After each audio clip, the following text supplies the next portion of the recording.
Yes come in.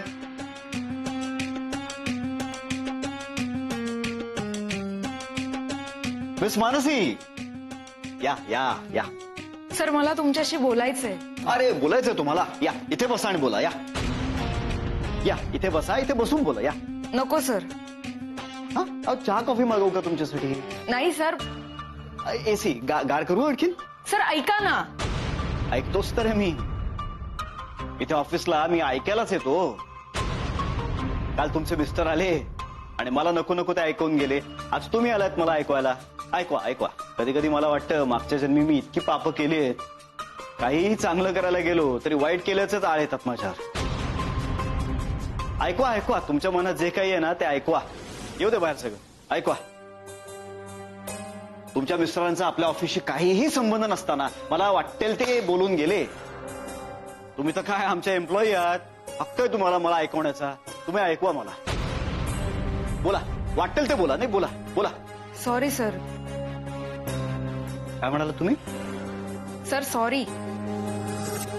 Actually काल जे काही घडलं त्याबद्दल मला तुमची माफी मागायची होती.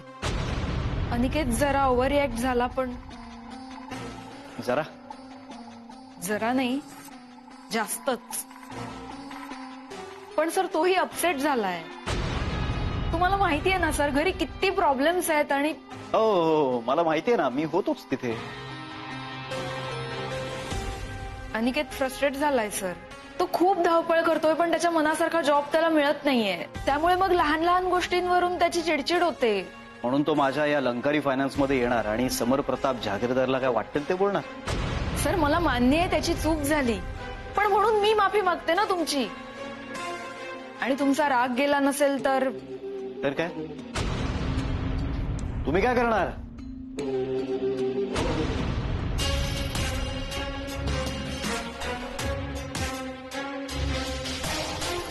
माझं रेझिग्नेशन लेटर.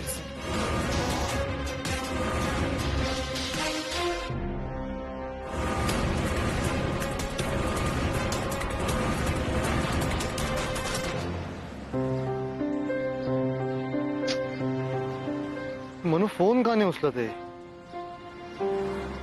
इकडे काही प्रॉब्लेम तर नसेल ना? नाही माझ्या वागण्याचा त्रास मनूला नाही होता का? मग आय होप सगळं नीट असेल. हॅलो. हा लंकारी फायनान्स का? येस. कोण हवाय? हा मनू आहे का? सॉरी मिसेस मानसी आहेत का? आपण कोण? मी अनिकेत बोलतोय त्यांचा. हो हो मिस्टर अनिकेत. कसे आहात तुम्ही? मी मजेत आहे. तुम्ही कसे आहात? मजेत. म्हणजे मी परब बोलतोय. ऍक्च्युली मिस माफ करा, मिसेस मानसी ना बराच वेळ झाला सरांच्या केबिन मध्ये. म्हणजे त्या बाहेर आले की त्यांना फोन करायला होतो तुम्हाला. हो चालेल ना. बर.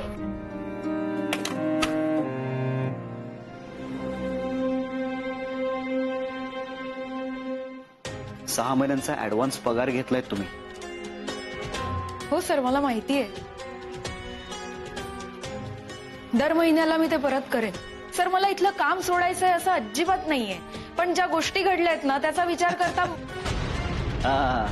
या अशा निगेटिव्ह वातावरणात या असल्या माणसाबरोबर तुम्हाला काम करायचं नाही. हा नाही सर, काही गोष्टी स्टाफ पर्यंत अर्धवट गेल्यात. आणि अच्छा.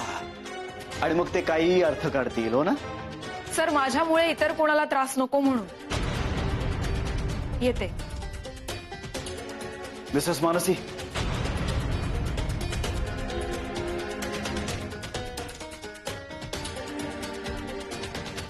मी विचार करून सांगेन या राजीनाम्याबद्दल.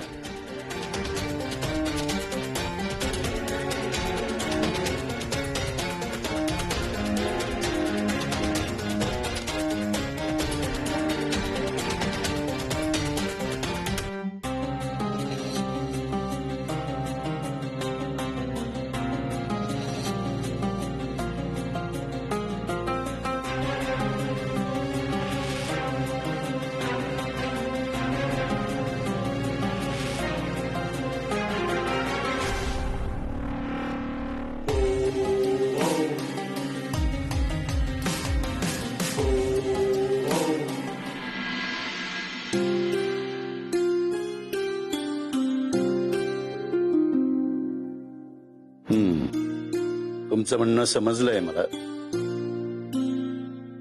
पण म्हणजे तुम्ही बदललेले आहात. तुम्हाला आणखी एक संधी द्यावी. इतकंच नाही तर तुम्ही खरोखर बदलले आहात हे सिद्ध करण्यासाठी, म्हणजे आमची खात्री पटावी यासाठी तुम्ही काही दिवस इथे येऊन राहणार आहात, बरोबर? हो, म्हणजे तुमची काही हरकत नसेल तर. हे बघा, आता तरी मला तुमचं असं आमच्याकडे राहायला येणं पटत नाहीये. बाबा, मी जे काही करतोय ते मेघा आणि माझ्या नात्यासाठी करतोय. माझा इतर कुठलाच हेतू नाही. आणि माझी कुठलीही जबाबदारी तुमच्यावर येणार नाही याची मी पूर्ण खात्री घेईन. म्हणूनच प्रत्येक महिन्याला तुम्हाला थोडे पैसेही देत जाईल. नाही म्हणजे तुम्ही एखादा भाडेकरू ठेवलाय तसं समजा.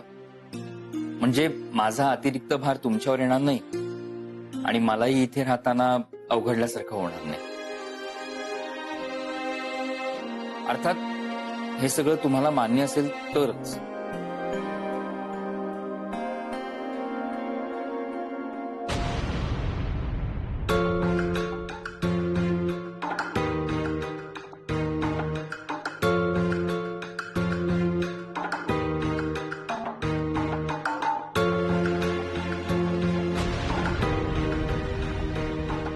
नियमावली वाचा. हा, नियम क्रमांक 1. नियम क्रमांक 1, मानसीचं नाव देखील या घरात काढायचं नाही. पुढे. नियम क्रमांक 2, मानसीचे आवडते पदार्थ ह्या घरात बनवलेच काय खाल्लेही जाणार नाहीत. बापरे, पुढे वाचा. नक्की कुठले पदार्थ? त्याची यादी केलेली आहे, ती तुम्हाला नंतर देण्यात येईल. नियम क्रमांक 3, मानसीशी बोलण्यास अथवा संपर्क करण्यास सक्त मनाई आहे. तसेच तिच्या संबंधी कुठल्याही व्यक्तीस संपर्क साधता कामा नये. कळलं? पण मग मेघा? मी, निर्मला, मेघा तिघांव्यतिरिक्त कुणीही नाही. अच्छा, ओके ओके. नियम क्रमांक 4, या घरात मानसीच्या आठवणी काढण्याचा प्रयत्न करू नये किंवा त्या विषयावर बोलण्याचाही प्रयत्न करू नये. तसे आढळल्यास दोषींवर सक्त कारवाई करण्यात येईल. बाबा, पण हे सतत मानसी मानसीच होतंय. म्हणजे तिचं नाव सारखं. नाव न घेताही तुम्ही वाचू शकता, तसं कंपल्शन नाही. अजून एक प्रश्न आहे. ते कारवाई म्हणजे?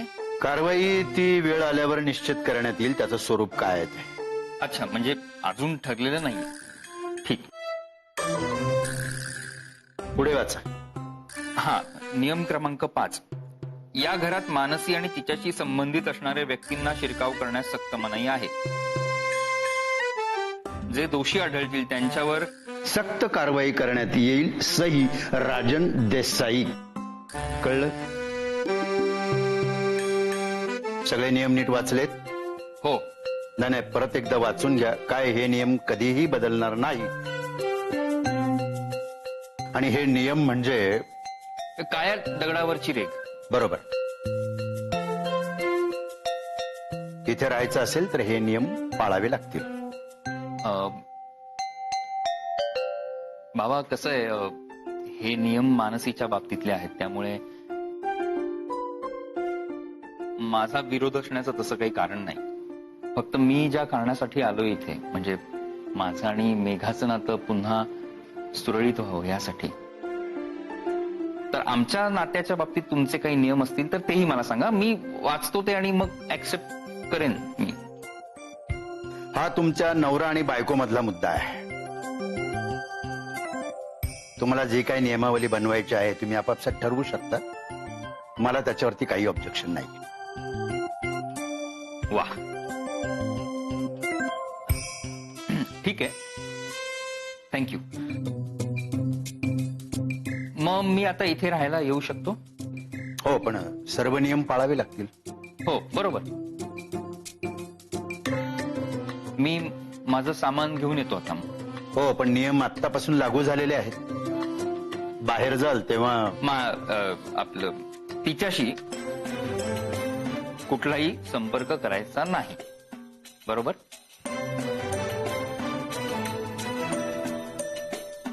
खर तर बाबा, तुम्ही माझं आणि मेघाचं नातं सुरळीत व्हावं यासाठी अजून एक संधी देताय, हेच खूप आहे आमच्यासाठी. थँक्यू. ठीक आहे, ठीक आहे. ही नियमावली मी दाराच्या बाजूला लावतोय, म्हणजे येता जाता सतत तुमचं लक्ष जात राहील आणि हे जे नियम आहेत हे तुमच्या लक्षात राहतील. ओके?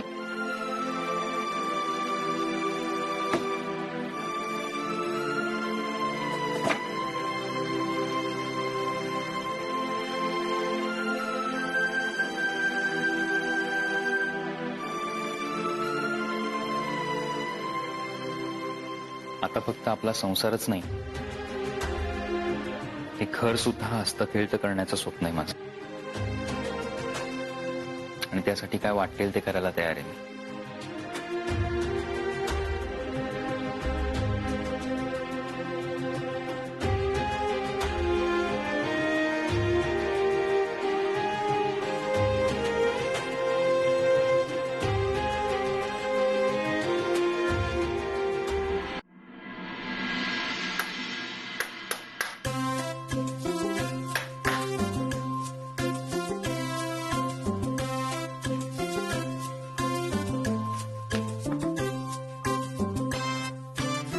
या, झोपता येतं?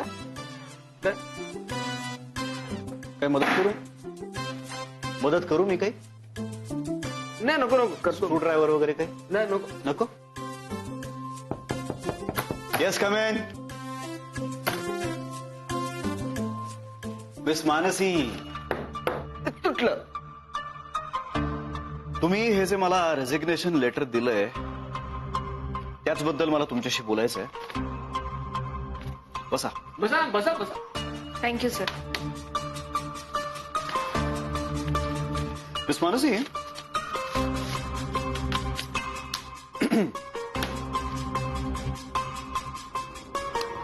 तुम्हाला तुमच्यातला प्लस पॉइंट काय माहितीये का?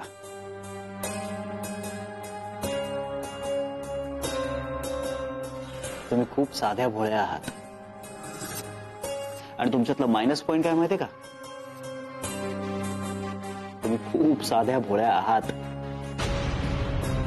मिस मानसी, अहो प्रत्येक डिसिजन इमोशनल होऊन नाही घेता येत. पण सर, मला माहितीये तुमच्या मिस्टरांकडून खूप मोठी चूक झाली, पण म्हणून कोणी रिझाईन करता का? एक चूक झाली त्याचं उत्तर म्हणून ही दुसरी चूक. मिस मानसी, अहो मला तुमची काळजी वाटते म्हणून मी हे सगळं करतोय. हे सगळं मी तुमच्या बाबांसाठी करतोय. Right or wrong? Right sir. म्हणूनच मी आणि अनिकेत त्या अनिकेतलाच आधी सेटल व्हायला सांगा.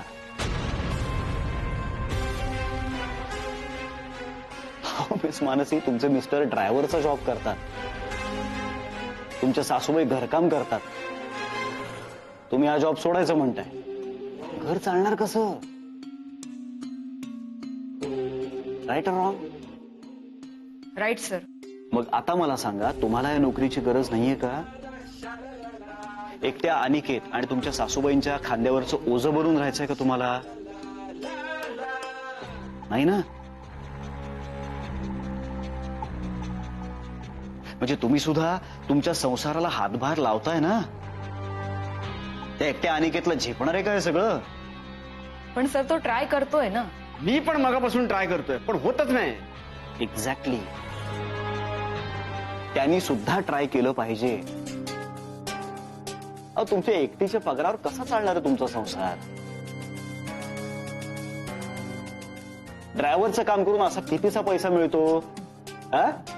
तो काम शोधतोय, तुम्ही काम सोडताय, दोघांकडे जॉब नाही, दोघे असंच घरी बसलात तर कसं चालेल? मला माहितीये की तुम्ही आता कुठलाही विचार न करता हा निर्णय घेतलाय.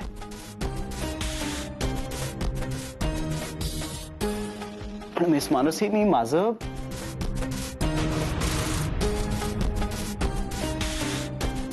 आय मीन आपल्या कंपनीचं नुकसान करून घेऊ शकत नाही हो. तुम्हाला या जॉबची आता गरज आहे म्हणूनच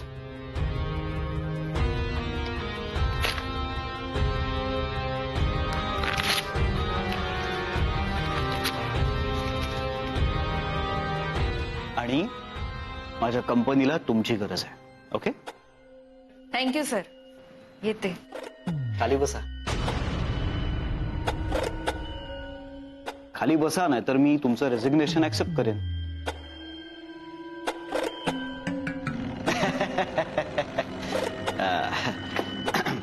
बाकी आई बाबा बरे आहेत का? हा, कसे आहेत घरचे सगळे?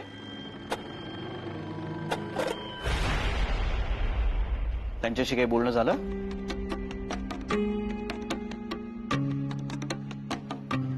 तब्येत तरी बरी आहे का? हो, बरे आहे. छान. अनिकेत आता बरा आहे का? हो हो. अनिकेत तसा एकदम स्मार्ट इंटेलिजंट मुलगा वाटतो. म्हणजे आय थिंक तो खर तर रिसर्च मध्ये वगैरे असायला हवा होता. हो सर, तो माझ्याही पेक्षा हुशार आहे. First attempt MBA. बापरे, काय सांगता काय? First attempt MBA. हे 5 अटेम्प्ट मध्ये BA नाही झालेत. तो MBA. सर, त्याला हवा तसा जॉब मिळत नाहीये. आणि काहीतरी काम हवंच ना. तसंही कुठलंच काम छोटं नसतं. So absolutely correct. येते सर. या ना. Thank you so much.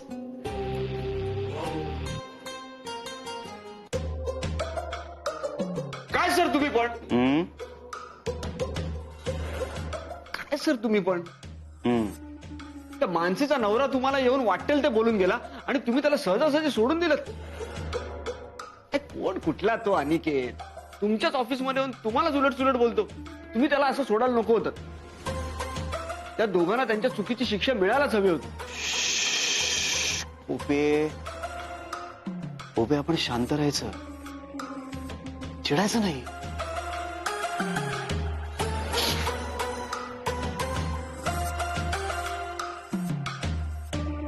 हे बघ, हे काय?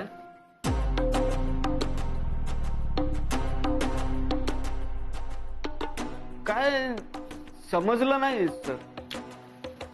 सचिन तेंडुलकर काय म्हणाला? जेव्हा त्याचा फॉर्म नीट नसतो, त्याला रन्स काढता येत नाहीत, तेव्हा ही goes back to his basics. तुम्हाला काय म्हणायचंय? काय समजलं नाही सर. म्हणजे सोप्या भाषेत सांगायचं तर सचिन तेंडुलकर त्याच्या लहानपणीच्या शाळेच्या ग्राउंडवर जातो, तिथे सराव करतो. त्याची सुरुवात जिथे झाली तिथे तो जातो. तिथे त्याला नव्यानं प्रेरणा मिळते. मग तुम्ही पण क्रिकेट खेळणार तुमच्या जुन्या ग्राउंडवर जाऊन? हा तसंच समजतो. थोडक्यात आता एवढंच लक्षात ठेव, पुढचे काही दिवस मी ऑफिसला येणार नाही. खूप प्रयत्न करून सुद्धा मिस मानसी काही हाती लागत नाहीयेत. तेव्हा मला सुद्धा माझी सुरुवात जिथे झाली तिथे जावं लागलं. पुन्हा एकदा मोटिवेट व्हावं लागणार. म्हणजे नेमकं कुठे जाणार आहात तुम्ही मोटिवेट होण्यासाठी? सांगणार सगळं कळणार तुला. काही काय